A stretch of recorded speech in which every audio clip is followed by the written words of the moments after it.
Hi everyone. তো দেখতেই পাচ্ছ এখন কিন্তু বসে আছি বাইরে। তো কি করছি বলো তো, চলো তোমাদের দেখাই।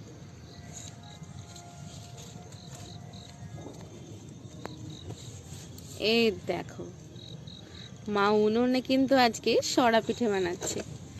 তো পিঠে খাওয়ার দিন তো চলেই আসলো, সামনে এই পৌষ পার্বণের দিন।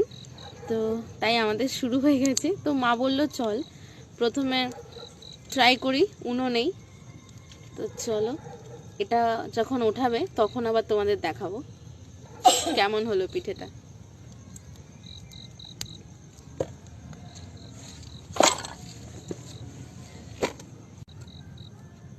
তো এই দেখো, মা কিন্তু ওঠাচ্ছে একটা একটা করে। সে আগে আমার মামার বাড়িতে এরকম হতো, আর তারপর আবার এখানে বেশ ভালোই লাগে এরকম। আগে আমার মামি বানাতো এরকম উনুনে পিঠে। তো মা মা 2-3 দিন আগে, তাই না মা, উনুনটা বানিয়েছে।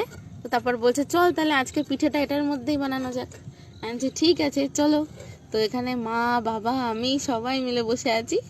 বাবাও ওয়েট করছে কখন একটা পিঠে পাবে, এখনো পর্যন্ত পায়নি। যাই হোক, তবে গপুকে দিয়ে এসেছে।